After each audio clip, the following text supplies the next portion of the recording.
जनतांत्रिक विकास पार्टी के उम्मीदवार कुमुद पटेल को गिरफ्तार किया गया था। गिरफ्तार के बाद आज उन्हें रिहा कर दिया गया है। आज हम कुमुद पटेल से बात करेंगे कि आखिर उन्हें गिरफ्तार क्यों किया गया था और रिहा करने के बाद उनका नामांकन क्यों रद्द किया गया।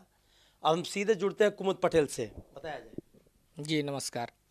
जैसा कि आप सभी जानते हैं कि जिस प्रकार से एक सुनियोजित साजिश हमारे ऊपर की गई, आप लोग जानते होंगे कि 2012 का एक केस जिसको इन लोगों ने दिखाया है, और ना ही इन लोगों ने हमें कोई वारंट दिखाया है और ना ही कोई इन लोगों ने पेपर पहले भेजा है। अगर उन लोगों ने पेपर भेजा हो, अगर वारंट उनके पास हो तो उसका कॉपी दिखाएं, और ना ही कभी उन लोगों ने रिसीविंग भी हमसे ली है।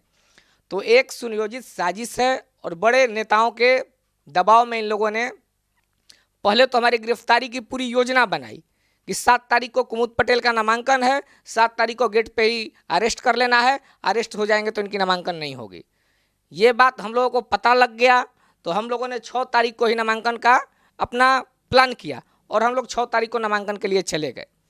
6 तारीख को जाकर हम लोगों ने नामांकन किया। नामांकन कर आखिर किसे डर था आपसे? यहाँ के जो पूर्व विधायक हैं और यहाँ के सांसद के खिलाफ मैं हमेशा आवाज़ उठाता रहा हूँ। यहाँ पे कोई सांसद के खिलाफ आवाज़ नहीं उठाता है। मैं सांसद के खिलाफ बिजली का मामला रहा हो, सड़क का मामला रहा हो, मैंने उनका पुतला दहन किया है और उनके खिलाफ आवाज़ उठाया है। तो ये सब बात उनको नगवार गुजरी और वो एक साजिश के तहत यहाँ के डीएम हो गए, एसपी हो गए, इन सभी को इन्होंने पर्सनली फ़ोन करके कहा है। और आपको हम बता दें, 11 से 12 बजे बीच में मैं जब अरेस्ट होके जब थाने में था तो एसपी साहब का 3 बार फ़ोन आता है कि कुमुद का टोटल केस का डिटेल चाहिए। तो इससे तो स्पष्ट हो जाता है कि कोई बड़ा व्यक्ति उनको बार बार फ़ोन कर रहा है। उस चीज़ को लेकर ये लोग योजना बनाते हैं। पहले तो नॉमिनेशन के पहले इन लोग का अरेस्टिंग का प्लान था, वो जब नहीं हो पाया तो उसके बाद जैसे ही मैं नॉमिनेशन किया 6 तारीख को, उस दिन हमारी अरेस्टिंग कर ली गई। अरेस्टिंग करने के बाद हमें 2 दिन तक रखा गया और 8 तारीख के शाम को हमें भेज दिया जाता है दाऊदनगर जेल में। इसलिए भेजा जाता है क्योंकि 9 को स्कूटनी था। स्कूटनी में डीएम और पदाधिकारी के मिली भगत करके हमारे नॉमिनेशन को रद्द करवाया जाता है। क्योंकि हम लोग पढ़े लिखे लोग हैं, एमएससी होल्डर हैं, फिजिक्स से एलएलबी धारी हैं, उसके बाद भी एक अनपढ़ लोगों का नॉमिनेशन साइन हो जा रहा है और पढ़े लिखे लोगों का नॉमिनेशन कैंसिल हो जाएगा। और हम लोग काफ़ी बारीकी से उस नॉमिनेशन पत्र को देखा था और काफ़ी बारीकी से अच्छे वकील द्वारा भरा गया था। उसके बाद भी इन लोगों ने साजिश के तहत उसे नामांकन को रद्द कराने पर क्या आरोप लगाकर आपका गिरफ्तारी किया गया था, किस मामले को लेकर? एक ऐसा मामला था, 2012 का मामला था।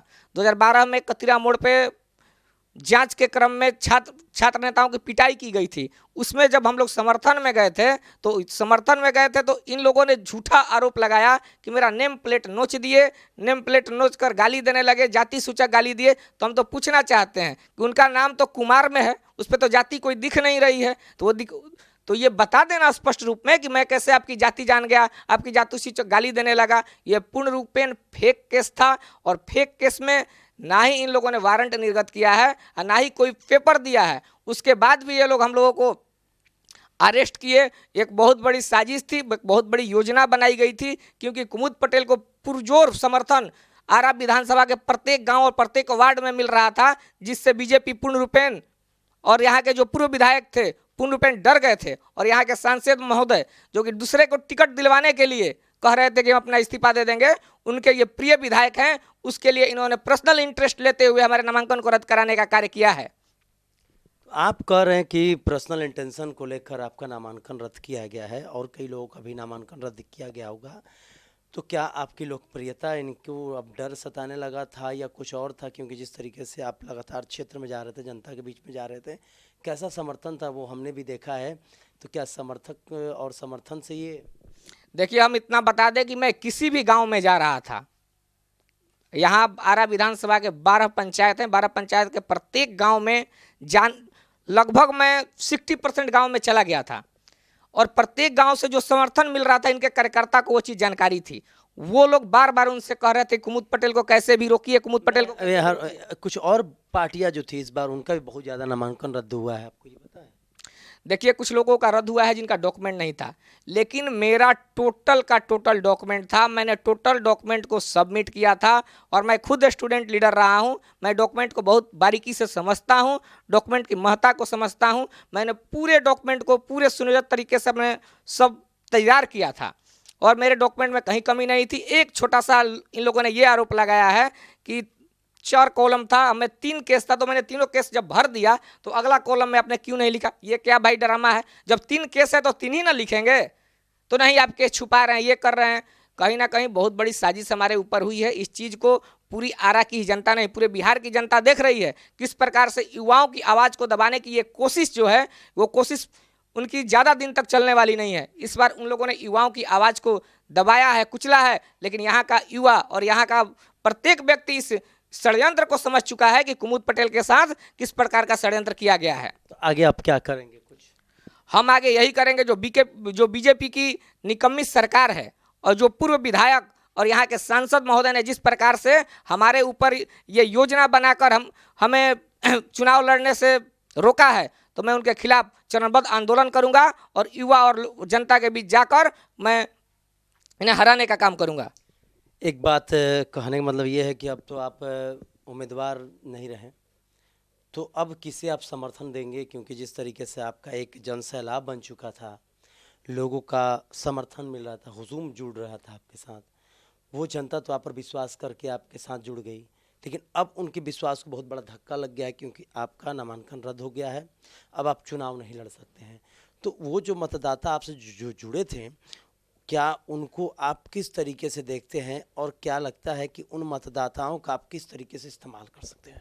देखिए, एक बात तो हम पहले स्पष्ट कर दें, जैसा कि आप सभी ने देखा कोरोना काल में जिस प्रकार से आइसोलेशन वार्ड के नाम पे हो, क्वारंटाइन सेंटर के नाम पर हो, जिस प्रकार से इन्होंने लूट खसोट किया, इस चीज़ को तो पूरे बिहार की जनता देखी है।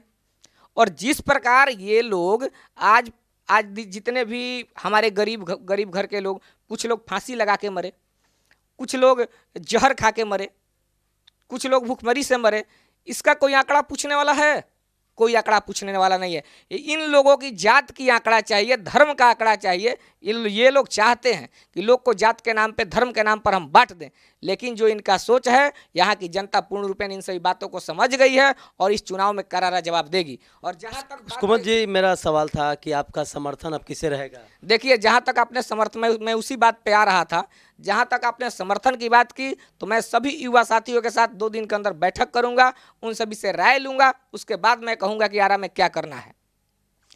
यानी आपको अभी भी एक तरीके से गेम चेंजर के तौर पर देखा जा सकता है? जरूर देखा जा सकता है, इसलिए क्योंकि मैं सभी जब तक अब जो हमारे सपोर्टर्स लोग हैं, जो हमारे भाई हैं, उन सभी से मैं राय लूंगा, उसके बाद ही मैं कोई अपना अगला कदम बढ़ाऊंगा।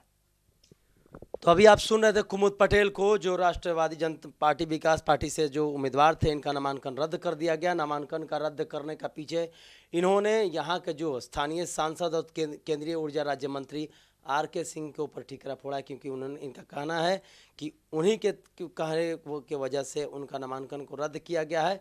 क्योंकि जिस तरीके से आपने देखा होगा कि आर.के. सिंह ने कहा था कि यदि उनके चहेते लोगों को टिकट नहीं मिलता है तो मंत्री पद से इस्तीफा दे देंगे। और आरा से जो कुमुद पटेल जो उम्मीदवार थे, इनका नामांकन रद्द कर दिया गया है। और नामांकन रद्द करने का कारण है कि युवाओं का जोश और उत्साह, क्योंकि जिस तरीके से बिहार विधानसभा चुनाव में इस बार देखने को बहुत कुछ मिल रहा है। कई नए पार्टियां हैं, उनके दल के नेताओं को साइड कर दिया गया है, दरकिनार कर दिया है, उनमें कुछ त्रुटियां निकाली गई हैं, लेकिन कुमुद पटेल यहाँ रुकने वाले नहीं हैं। हो सकता है कि आरा विधानसभा क्षेत्र में एक क्रांतिकारी परिवर्तन ये ला कर रहेंगे, क्योंकि जिस तरीके से इनके पास एक जनसैलाब है, वो जनसैलाब यदि कहीं इनके इशारे पर कार्य कर देती है तो जो उम्मीदवार होगा उसके पक्ष में वो पलड़ा भारी हो सकता है। बने रहिए हमारे साथ। धर्मेंद्र कुमार, 18 सिटी न्यूज़, आरा।